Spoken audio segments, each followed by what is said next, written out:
एक पांचवा धाम भी है। अब सब हैरान हो गए कि पांचवा धाम तो आज तक सुना नहीं। बाबा जी ने धीरे से उनके कान में कहा, एक पांचवा धाम भी है। वो कहने के बाबा जी पांचवा कौन सा? कहते निज धाम, जो आपका अपना धाम है, जिसमें आप रह रहे हो, आपका निज धाम। ये पीर फकीर रब्बी लोग कैसे कैसे कल्याण कर जाते हैं आकर धरती के तख्ते पर। बोध हुआ परमात्मा का जानकारी दी।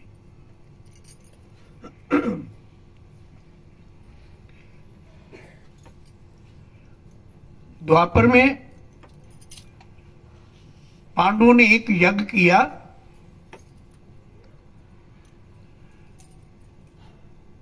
कुछ समय पहले द्रौपदी ने भगवान कृष्ण पर एक प्रश्न किया कि आप कहते सत्संग किया करो, रोज सत्संग किया करो, जब समय मिले सत्संग किया करो।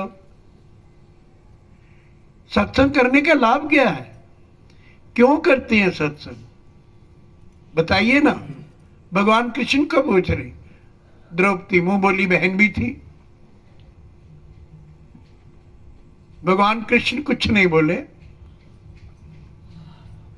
समय आया, पांडवों ने एक यज्ञ किया। उस यज्ञ में सब भोजन करके गए। द्रौपदी ने भगवान कृष्ण को पूछा, प्रभु कृष्ण ने हमारा यज्ञ सफल हो गया? कहने लगे अगर सब भोजन कर गए हैं तो यज्ञ सफल हो गया। धर्मपुत्र युधिष्ठिर बोले, ये सामने आश्रम है, इस आश्रम में जो मुनिवर रहते हैं उन्होंने भोजन नहीं किया। भगवान कृष्ण कह लगे बुला लो। धर्मपुत्र युधिष्ठिर गए, जाकर आश्रम में मुनिवर के चरण स्पर्श किए। प्रभु मैं पांडवों का बड़ा भाई कुंती पुत्र, मेरी मां ने एक यज्ञ किया है, उस यज्ञ में आप चलो, भोजन स्वीकार करो, हमारा यज्ञ सफल हो जाएगा। चलो चलते हैं। जैसे ही चलने लगे तो मुनिवर कहने लगी युधिष्ठिर मेरी एक शर्त है। कहते बाबा शर्त क्या है? कहते एक कदम चलूंगा तो एक यज्ञ का फल लूंगा, 2 कदम चलूंगा तो 2 यज्ञों का फल लूंगा, आपके महल तक अगर 100 कदम चलूंगा तो 100 यज्ञों का फल लूंगा, तब भोजन करूंगा। अब युधिष्ठिर कहने लगे महाराज हमारा तो एक ही सफल नहीं हो रहा अभी, आपको 100 यज्ञों का फल कैसे देंगे? मेरा नाम युधिष्ठिर है, मुझे लोग धर्मपुत्र कहते, मैं तो कभी स्वप्न में भी झूठ नहीं बोलता। ना बाबा ना, ये शर्त मंजूर नहीं। वापस आ गए। भगवान कृष्ण मुस्कुरा रहे, क्योंकि हर युग में ये लीला करते हैं। जब साकार रूप में आते तो लीला करते। कभी गुजरात का डांडिया पकड़ लेते हैं, वो बजाते हैं, कभी डफली पकड़ लेते हैं, वो बजाते हैं, कभी ढोल गले में डला होता है, वो बजाते हैं। युग दृष्टा बाबा हरदेव सिंह जी की बात कर रहा हूं। भगत प्रेम के बंधन के अंदर प्रभु को नियम बदलते देखा, अपना मान टले टल जाए, भगत का मान न टलते देखा। कैसी कैसी लीला रची बाबा हरदेव सिंह जी महाराज ने। भगवान कृष्ण मुस्कुरा रहे। युधिष्ठिर ने कहा वो तो एक कदम पर एक यज्ञ का फल मांग रहे। अर्जुन कहते मैं जाता हूं। अर्जुन को भी वही बात। भीम कह रहे हैं मैं जाता हूं। भीम को थोड़ा समझाया, ध्यान से जाना, तू बहुत शक्तिशाली है, कहीं वरदान की बजाय श्राप मत ले आना। महात्माओं के साथ निम्रता से बात करी जाती है, उंगली मत दिखाना। आंख मत दिखाना।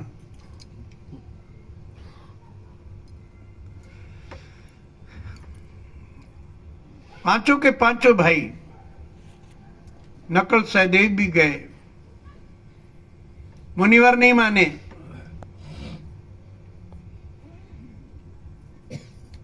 भगवान कृष्ण कहने लगे द्रौपदी को आप जाओ। कान में एक बात कही, द्रौपदी के कान में एक बात कही भगवान कृष्ण ने। कहने लगे मुनिवर के आश्रम में जा रहे हो, अपनी विद्वता मत बताना कि मैं बहुत ज्ञानी हूं, मुझे बहुत वेद शास्त्र आते हैं, मैं बहुत वेदों शास्त्रों की ज्ञाता है। वो तो एक तोते की तरह है, जो पढ़ा दो उसको, जैसे तोता पढ़ लेता है ऐसे ये मन पढ़ लेता है। कान में एक कहा दोहा, मंत्र दिया एक, ये बोलना, उल्टा सीधा बोलना। मुनिवर के सामने उल्टा सीधा बोलना, वो अपने आप सीधा कर लेंगे। जब गई जाकर चरण स्पर्श किए, वो कंदमूल अपनी थाली में ले गई, खाओ, कुछ कहते कोई नहीं खाते, उठो सौभाग्यवती हो आप। कहते वो तो ठीक है, मेरी सासू माँ ने, कुंती ने एक यज्ञ किया है, उस यज्ञ में चलो भोजन करो चल के, हमारा यज्ञ सफल नहीं हो रहा। अरे बेटी मैंने आपके पतियों को बोला तो था, एक कदम पर एक यज्ञ का फल, 100 कदम पर 100 यज्ञों का फल। तो कहती चलो मैं दूंगी। अरे वो तो कह रहे थे हमारा एक ही यज्ञ सफल नहीं हुआ। उनके नहीं हुए होंगे, मेरे पास बहुत यज्ञों का फल, बहुत यज्ञ। कहने लगे कैसे? कहते आपके इस आश्रम में हर महीने सत्संग होता है, संक्रांत के दिन, एकादशी के दिन। कहते हाँ, उसमें बड़े बड़े देवी देवता लोग आते हैं। हाँ बेटी, उसमें प्रवचन होते हैं। कहते तू कहना क्या चाह रही है, सीधी सीधी बात कर। नहीं, उसमें प्रवचन होते हैं, आपको भी समय मिला, आप पिछली बार बोले थे। हाँ, क्या बोला था? आप बोले थे संत दरस को जाइए, मुझे तो आता नहीं क्या है वो, बस। हाँ बेटी, वो लिखा है संत दरस को जाइए, ताज मन का अभिमान, जो जो पग आगे धरे कोटन यज्ञ समान। कहती तो चलो ना भोजन करने के लिए। कहते मेरी शर्त मंजूर है? कहते मंजूर है। अपनी शर्त से पहले मुझे इसका अर्थ बताओ, इस मंत्र का अर्थ क्या है? कहते साधु के दर्शन करने के लिए जाओ, सत्संग करने के लिए जब जाते हैं, एक कदम पर कोट यज्ञ का फल मिलता है, वेद कहता है। कहते मैं जितने कदम अपने चल के आई हूं आपके आश्रम तक, एक कदम पर कोट यज्ञ का फल मेरी झोली में डालो, उसमें एक काटते जाओ, बाकी मुझे दे दो। गले लगा लिया। पुत्री, ज्ञान तो पांडवों को भी है, लेकिन मैं देख रहा था पांडव परिवार में विवेक किसका जाग रहा है। लॉकडाउन में सतगुरु माता सुदीक्षा जी महाराज ने हमें ज्ञान के साथ विवेक भी दिया। पूरा निरंकारी जगत ज्ञानवान है, लेकिन सतगुरु माता सुदीक्षा जी ने टॉपिक दिया, इनको बोलो ज्ञान के साथ विवेक भी बहुत जरूरी है। कब बोलना है, कब नहीं बोलना, कितना बोलना है, कितना नहीं बोलना।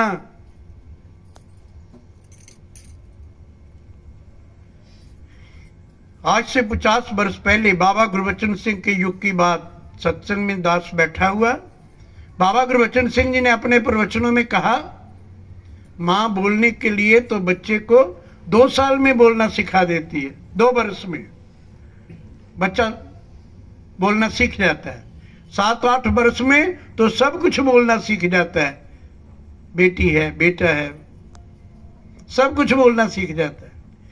बाबा गुरबचन सिंह जी कह रहे थे अपने प्रवचनों में, 70-80 वर्ष तक इंसान को यह नहीं आता कि मुझे क्या नहीं बोलना चाहिए।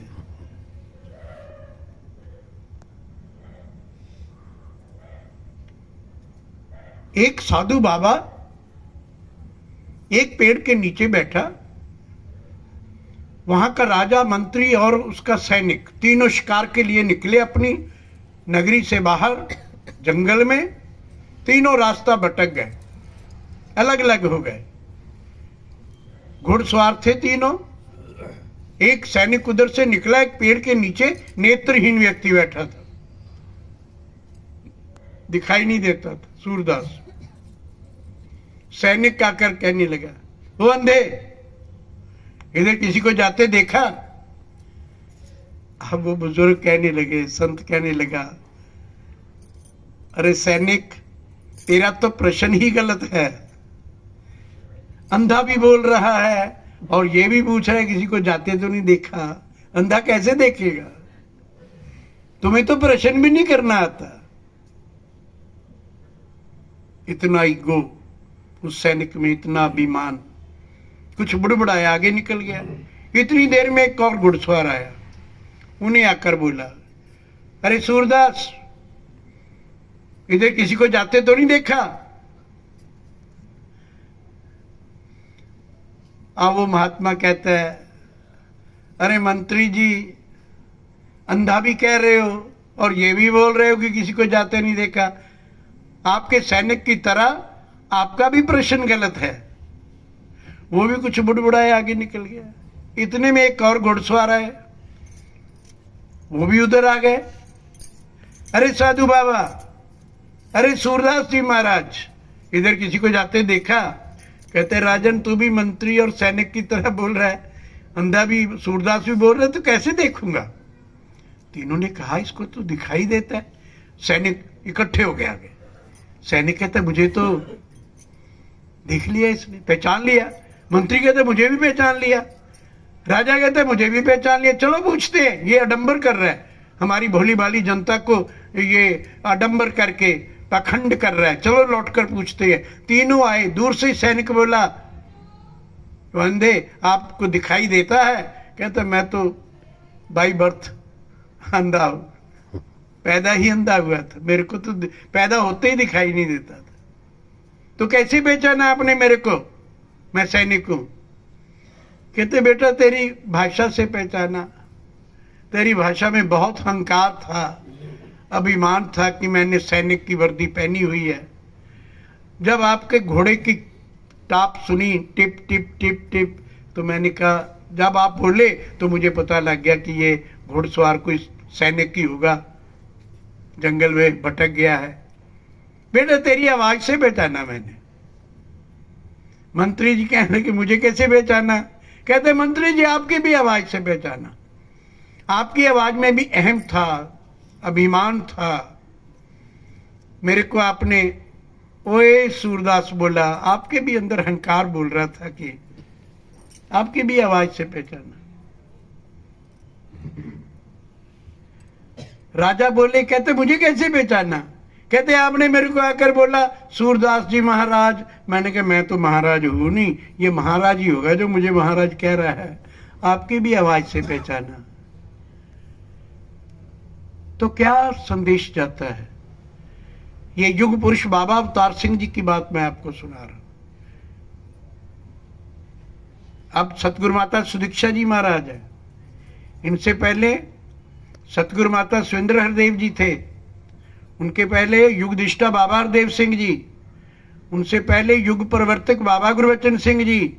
उससे पहले बाबा अवतार सिंह जी, युग पुरुष बाबा अवतार सिंह जी। 60 वर्ष 55 वर्ष पुरानी बात। बाबा अवतार सिंह जी, जिनकी संपूर्ण अवतार वाणी लिखी हुई। अब तो संपूर्ण हरदेव वाणी भी आ गई, वो तब से लिखी हुई अवतार, बाबा अवतार सिंह जी की अवतार वाणी। वो कहते, हमें लोग भाषा से पहचानते हैं, ये निरंकारी है, कितना मीठा बोलते हैं, कितनी सुंदर बातें करते हैं, कितने भी नम्र हैं। अब हम सत्संग में बैठे, सत्संग में शिक्षा मिलती है। सत्संग में जैसे ही इधर से कोई आए, किसी बहन का ऐसे हाथ रखा हो, दूसरी बहन का पांव पर रख दिया जाए, अरे sorry sorry sorry sorry, no no no, कोई बात नहीं, नो प्रॉब्लम, नहीं नहीं कोई बात नहीं। मार्केट में भी ऐसे ही किया करें, अगर किसी को धक्का लग जाए, कोई बात नहीं कोई बात नहीं, वहां तो आंखें दिखाई नहीं देता, अंधा है। ये ज्ञान ध्यान वहां पता नहीं कहां चला जाता है। 60 बरस हो गए मुझे मिशन में, 60, 70 और 80 के दशक में चल रहा हूं। कुछ अपने जीवन की बातें सुनाऊंगा आपको। यहां से जो सीखते हैं वो तो बाहर जाकर हमने अपने जीवन में अपनानी है।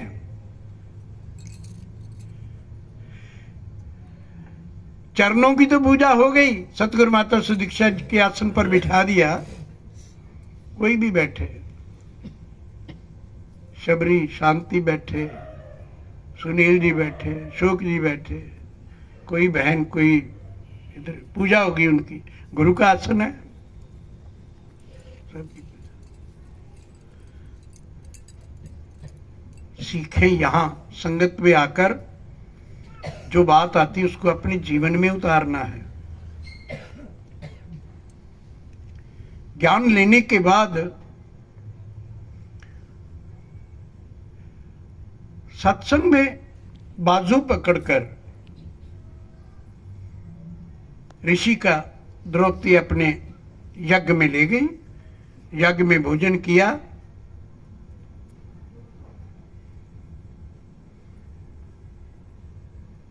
मौसम में पॉजिटिविटी, ठंडी हवाएं आई, पानी बरसा, यज्ञ सफल हो गया। भगवान कृष्ण द्रौपदी को कहते हैं, यज्ञ सफल हो गया द्रौपदी तेरा। फिर याद करवाया, कुछ समय पहले आपने पूछा था ना, सत्संग का क्या लाभ है, साधु के दर्शनों का क्या लाभ है, संत के पास जाने का क्या, यही लाभ है। आज तू उस ऋषि को बुलाकर ले आई, एक कदम पर कोटि यज्ञ का फल मिलता है। जितने मेरे बच्चे बच्चियां भाई बहन बैठे हो, जगन्नाथपुरी वालों जागो, भक्ति का रस लिया करें, सत्संग किया करें, सिमरन किया करें, सेवा किया करें। ये देश रहने वाला नहीं है, मृत्यु लोक है ये।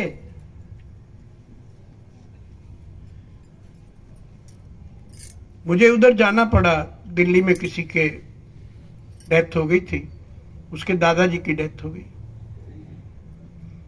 बहुत संपन्न परिवार था। मेरी ड्यूटी लगी मंडल से कि आप जाओ संस्कार करवा के आओ। मैं गया तो उनका ग्रैंडसन कहता है मुझे, डैडी जी हमारे दादाजी चले गए। मैं कहा दादाजी तो पड़े हैं ये सामने, सजी हुई थी उनकी वो अर्थी, फूल फाल लगे हुए। मैंने कहा अरे बेटा दादाजी तो बड़े हैं। अरे ये दादाजी थोड़ा ही है, ये तो दादाजी की बॉडी है, शरीर है दादाजी का। तो मैं कहा दादाजी कहाँ गए? तो वो तो निकल गए। मैं कहा निकला तो ये दादा है? नहीं ये दादाजी है। नहीं ये दादाजी है ना, ये दादाजी ना ये दादाजी। वेयर इज दादाजी? कहाँ गए आपके दादाजी? साथ संगत ज्ञान को समझे, दादाजी थे ही नहीं, रोल मिला एक दादा का। जन्म और मृत्यु के बीच में ये हमें रोल मिला है, माँ का, बाप का, बेटे का, बेटी का, बहू का, सास का, ये रोल है। ये सारा जगत नाटक है, प्रपंच है।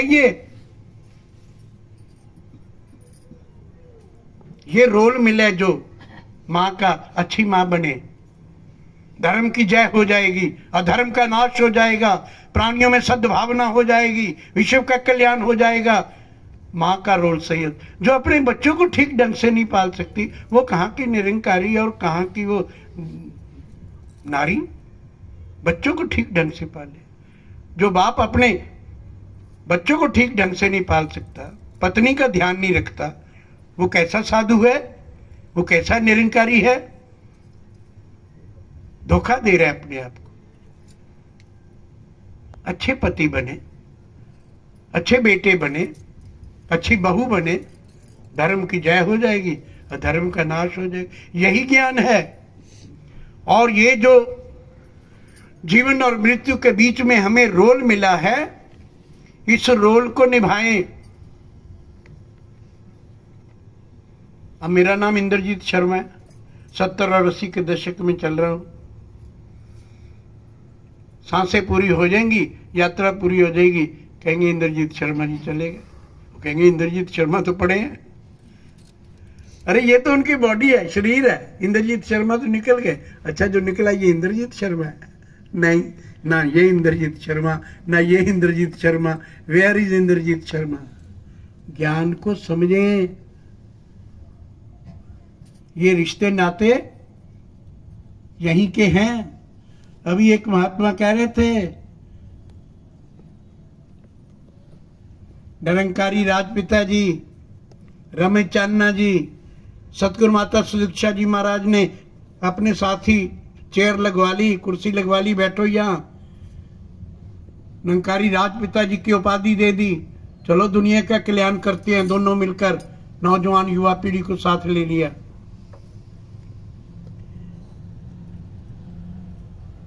निरंकारी राजपिता जी, रमेश चांदना जी बार बार अपने विचारों में कहते हैं, अहम ब्रह्मास्मि, अहम ब्रह्मास्मि, मैं ही ब्रह्म हूं, दूसरा तो कोई है ही नहीं। महात्मा कबीर जी ने एक दोहा मंत्र बोला, कबीरा खड़ा बाजार में, सबकी मांगे खैर, ना काहू से दोस्ती, ना काहू से बैर। एक नौजवान उठा, महात्मा कबीर के चरण स्पर्श किए, कहने लगे महात्मा कबीर किसी से बैर तो मत करो, दोस्ती तो करो। महात्मा कबीर कहते आपने ज्ञान लिया हुआ है? कहते आपसे ही तो लिया है, कौन सा अहंकार है? उस नौजवान ने बताया, धरती और आसमान के बीच में ये सारा अहंकार है। धरती के नीचे भी, आसमान के ऊपर भी, अजर है, अमर है, अडोल है, निश्चल है, सर्वपूर्णम है, चर में है, अचर में है, बिन पग चले सुने बिन काना, कर बिन कर्म करे बिनाना, आनंद रहत सकल रस भोगी, बिन बानी वक्ता बड योगी, ओहंग सोहंग सत स्वरूपं, पार्वनम का रंग न रूपं, सत्यम शिवम सुंदरम, ये परमात्मा है। कबीर जी कहते बस बस समझ आ गई। वो अपनी योग्यता किसी के सामने वो योग्यता बताने लग गया। कहते मैंने योग्यता नहीं पूछी आपकी, परमात्मा को देखा है ना आपने? कहते हाँ ये ठीक है। अच्छा तो बताओ फिर किससे दोस्ती करूं? आप बताओ। महात्मा कबीर उस नौजवान को पूछते हैं, बताओ दोस्ती किससे करूं? अरे दोस्ती करने के लिए तो दो चाहिए ना, एक जिससे दोस्ती करनी है, एक करने वाला। वो महात्मा चुप हो गया बेचारा नौजवान की, ये तो मैंने उल्टी सीधी बात पूछ ली भाई, तो चुप। बताओ ना, दो चाहिए ना, एक जिससे दोस्ती करनी है, करने वाला, तो दूसरा तो कोई है ही नहीं है? अभी शांति बहन कह रही थी कि एक ब्रह्म द्वितीय सब नासते, द्वितीय सब नासते, ना सते ना सत्य, सत्य नहीं है, ये मिथ्या है संसार। एक ब्रह्म, इसको खुदा भी क्या है? परमात्मा को खुदा पता क्यों कहते? खुदा खुद किसी का नहीं बनाया हुआ, स्वयं भू है ये, स्वयं। बताओ किससे दोस्ती करे? दूसरा तो कोई है ही नहीं, एक ही तो है। मरने के बाद तो कोई नर नहीं, कोई नारी नहीं, कोई उड़िया नहीं, कोई पंजाबी नहीं, कोई सिंधी नहीं है, कोई मराठी नहीं। धर्मराज के पास तो कोई प्रांत ऐसा नहीं है कि ये महाराष्ट्र है, ये उड़िया वाले इधर चले जाओ, पंजाब वाले इधर चले जाओ, यूपी वाले उधर चले जाओ, पाकिस्तान वाले उधर ना। मरने के बाद कोई स्टेट नहीं है। मरने के बाद दो ही रास्ते हैं, एक अविनाशी, एक 84। तीसरा तो कोई रास्ता ही नहीं है। जो अविनाशी को जानते हैं, भगवान कृष्ण कहते हैं, हे अर्जुन, जब ये जीव रूपी आत्मा 84 लाख जून भरमते भरमते मानुष देही में आवे है तो चेतन हुए है। किसी तत्वज्ञानी, किसी ब्रह्मनिष्ठ के पास जाकर मुझ अविनाशी को जान लेवे, मेरे परम धाम को जान लेवे तो मोक्ष, अन्यथा 84 अब जगन्नाथपुरी वाले प्रोग्राम बना लें किधर जाना है। अविनाशी में जाना है तो अविनाशी को जानना पड़ेगा। 84 में जाना है तो कुछ भी नहीं करने की जरूरत, वो अपने आप ले जाएंगे। उल्टे सीधे दांतों वाले, उल्टे सीधे सींगों वाले ना, वो रास्ता देखने की जरूरत नहीं। अविनाशी में जाना है तो सत्संग में आना पड़ेगा, क्योंकि बिन सत्संग विवेक न हुई।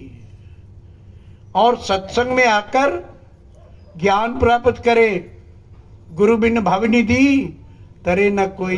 भवनिधि पता है किसे कहते हैं? 84 को भव, बहुत बड़ा सागर।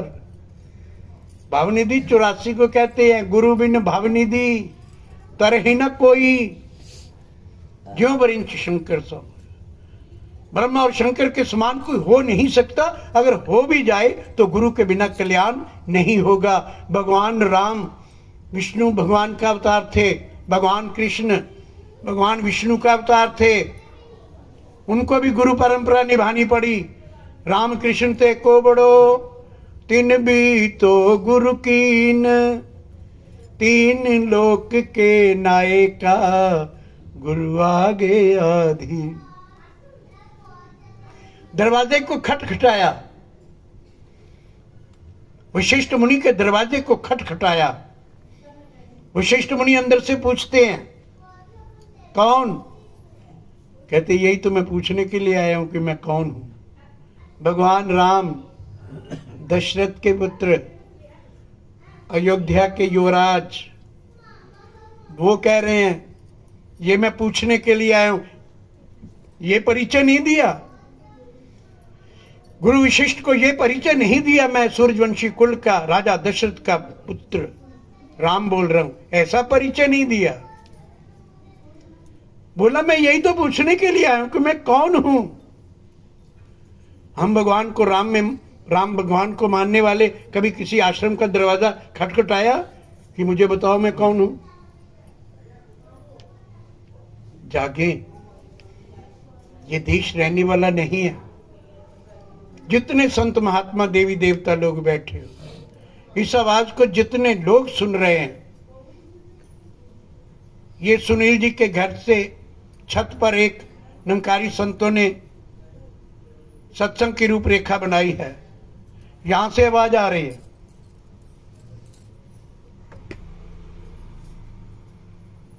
निरंकारी मिशन की एक्टिविटीज क्या है,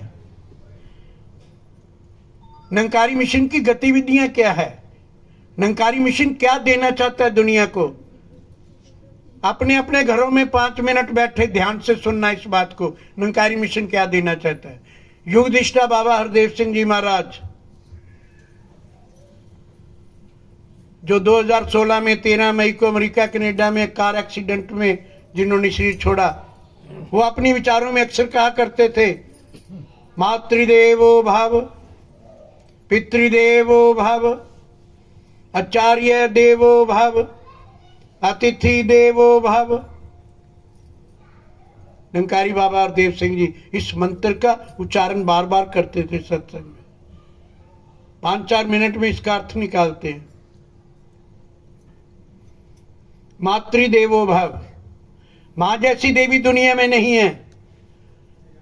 सतगुरु माता सुदीक्षा जी महाराज की बात नहीं मैं कर रहा, ना सतगुरु माता सुंदर हरदेव जी की बात कर रहा हूं, ना निरंकारी राजमाता जी की बात कर रहा हूं, ना जगत माता जी की बात कर रहा हूं। मैं उस मां की बात कर रहा हूं जिस मां ने अपनी कोख से हमें जन्म दिया। मां का आदर किया करो। जितने बच्चे बच्चियां बैठे हो, बाबा हरदेव सिंह जी ये उपदेश देते थे दुनिया को, मातृदेवो भव। और राजमाता जी को 36 वर्ष अपने संग कुर्सी पर बिठाया, 36 वर्ष अपनी धर्म पत्नी को अपने संग बिठाया। ऐसे गृहस्थी बने, मां का ऐसे आदर करें जैसे बाबा हरदेव सिंह जी करते थे, पत्नी का ऐसे आदर करें जैसे बाबा हरदेव सिंह जी करते थे। ऐसे गृहस्थी बने, ऐसे निरंकारी बने। मातृदेवो भव, मां जैसी देवी दुनिया में नहीं है। पितृदेवो भव, पिता जैसा देवता भी दुनिया में नहीं है। जितने नौजवान बच्चे बच्चियां हो, माँ बाप का आदर किया करो। जो माँ बाप का आदर नहीं करता वो निरंकारी नहीं है। धोखा दे रहा है अपने आप को। जो अपने माँ बाप का नहीं, वो गुरु का क्या होगा? क्या उपदेश देगा वो दुनिया? माँ बाप का आदर करे।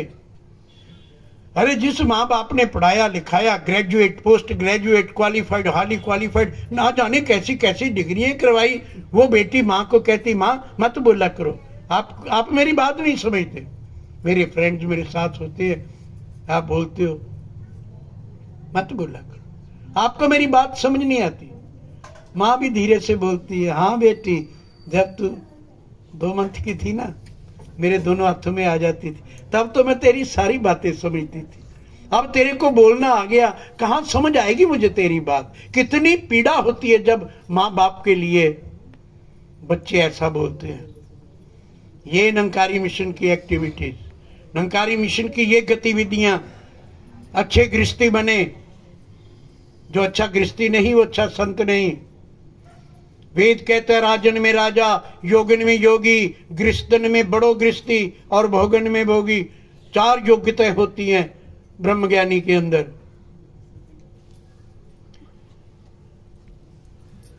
दस 12 वर्ष पहले हिमाचल का टूर बना, दास और दास की धर्मपत्नी साथ में थे। शिमला जोन का टूर था। शिमला से 30 किलोमीटर ऊपर एक थ्योग जगह है, वहां समागम था। 5 घंटे समागम चला। उसमें एक बच्ची 12-14 वर्ष की 5 मिनट उसने इंग्लिश भाषा में स्पीच दी। उसके बाद उसने जो 2 लाइनें बोली, कमाल की बोली, मुझे पूरे भारतवर्ष में जाने का अवसर मिलता है, दूर देशों में भी जाने का अवसर मिलता है, सतगुरु माता श्री दीक्षा जी महाराज भेजते हैं। मैंने सब जगह ये बात बताई उस बच्ची की। वो बच्ची 2 लाइनें बोली उस संगत में, अरे दुनिया वालों, कोई रोजे रखता है, कोई उपवास रखता है, कोई रोजे रखता है, कोई उपवास रखता है, जन्नत उसको मिलेगी जो माँ बाप को अपने पास रखता है। ऐसे बने निरंकारी। वाणी से में पहचानते हैं लोग। सतगुरु माता सुदीक्षा जी ने अभी पिछले दिनों विचारों में कहा, माचिस की तिलियां तो एक जैसी होती हैं, कोई चिराग जलाने का काम करती हैं, कोई घर जलाने का काम करती हैं। तो क्या कहा माता जी ने, मुझे 5 मिनट और बोलना है, इधर ही बैठे रहना, भोजन हमने भी आपके साथ ही करना है। आत्मा के तो भोजन कर लें पहले, शरीर का तो भोजन इतना इतना भात खा के सो जाते हैं, सिमरन करते ही नहीं है। सोने वक्त तू ही निरंकार, तू ही निरंकार, मैं तेरी। अरे नींद तो आएगी जब इतना भात खाए, थोड़ा खाया करें।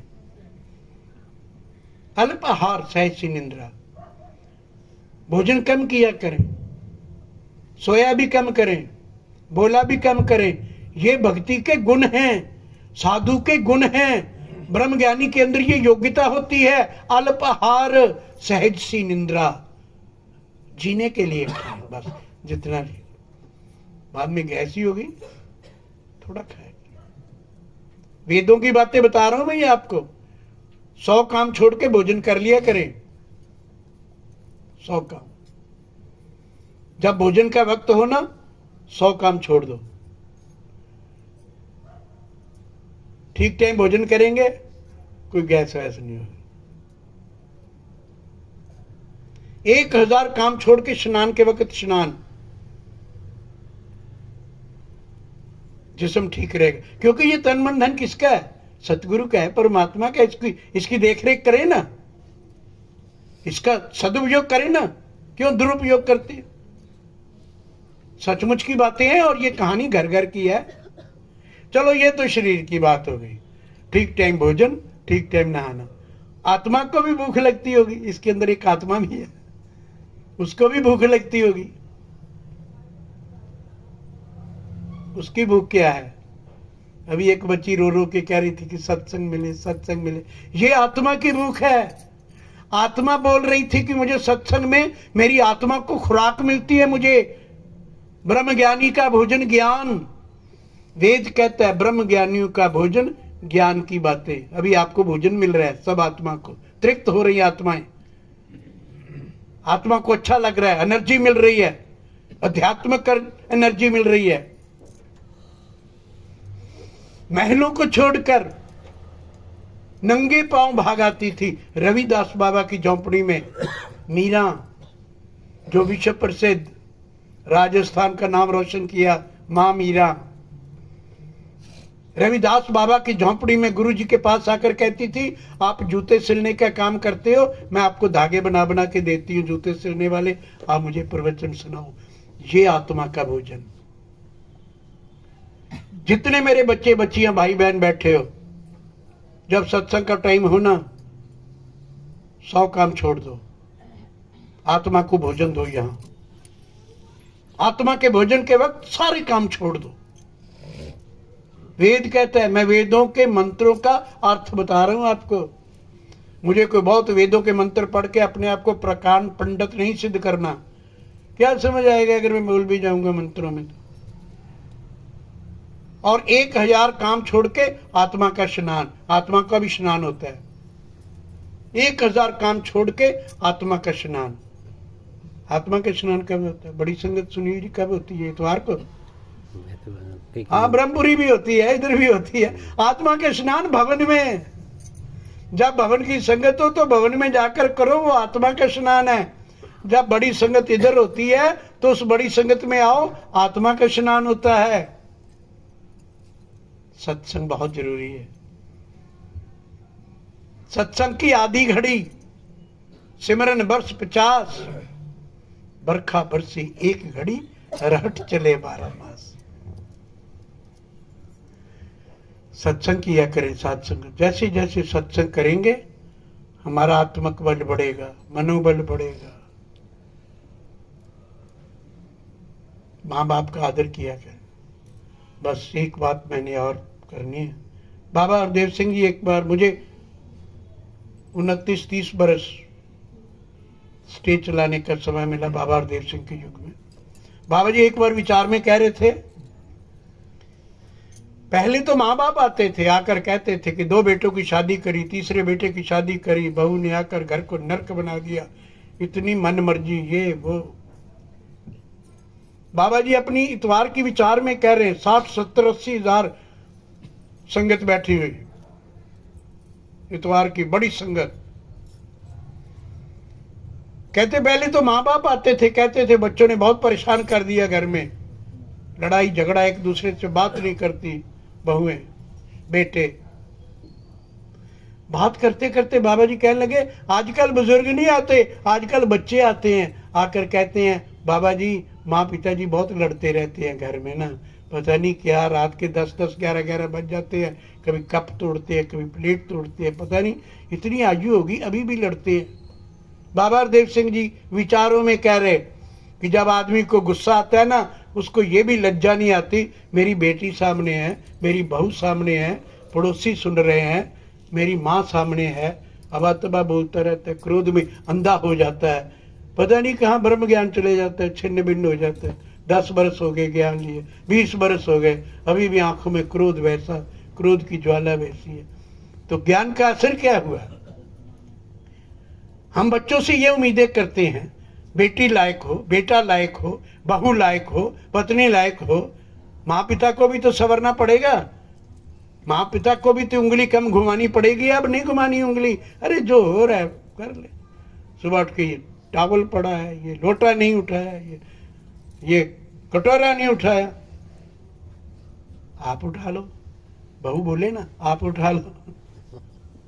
हैं? वो बच्चों को तैयार कर रही स्कूल जाने के लिए, तो आप उठा लो ना, तौलिया ही तो उठा कर रखना है। नरक बना देते हैं घर में, अहंकार में। और अवतार वाणी में लिखा है, स्वर्ग का नक्शा बन जाता है जिस घर में बस जाए नाम। ज्ञान जिस घर में आ जाता है वो तो स्वर्ग बन जाता है।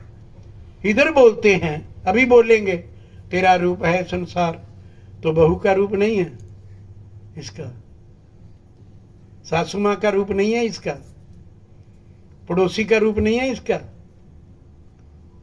ये दृष्टि, अहम ब्रह्मास्मि एक ही है, यहां भी एक ही बैठा है। अगर यहां कोई दूसरा बैठा हो तो आवाज ना आए, आवाज तो आ ही नहीं रही, है ही नहीं दूसरा, एक ही है। इको एक है खेड, एक दी लंबा चौड़ा लेखा नहीं, कई अवतार गुरु ही रब है, इस विच कोई भुलेखा नहीं। अभी मेरी बहन कह रही थी गुरु ब्रह्मा, गुरु ही ब्रह्मा है, गुरु विष्णु, गुरु ही विष्णु है, गुरु देवो महेश्वरा, गुरु साक्षात परब्रह्म, तस्मै गुरुवे नमः। कबीर बाबा कहते कबीरा तेनर अंध हैं, गुरु को मानस जानते, गुरु को एक जिस्म समझते हैं कि सतगुरु माता सुदीक्षा जी का जिस्म। हाँ, जिस जिस्म में गुरु प्रकट होता है उस जिस्म की पूजा होती है, चारों युगों में होते आई।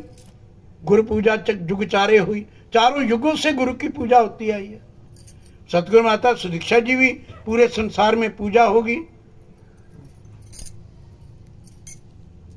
तो जो सतगुरु माता जी ने बोला, माचिस की तिलियां एक जैसी होती है, घर जलाने का काम करती है और एक चिराग जलाने का। तो क्या बोला माता जी ने, इसका क्या अर्थ है? इसका अर्थ ये है माचिस हमारी रचना है, तिलियां हमारे शब्द हैं, वर्ड। ऐसी बात करें जो रोशनी दें दूसरे को, ऐसी बात मत करें कि आग लग जाए दूसरे को। कई बार कहते हैं ये भाई तो जब बात करते हैं ना आग बरसती इनके मुंह से, वो बहन तो जब बात करती ना तन बदन जलाकर राख कर देते। ये तिलियां तभी अवतार बानी में बोला लिखा है, मीठा बोला करें, तुलसी मीठे बोल से सुख उपजे चौर, वशीकरण ए मंत्र है, तज दो वचन कठोर। साध संगत जी प्यार से कहिए।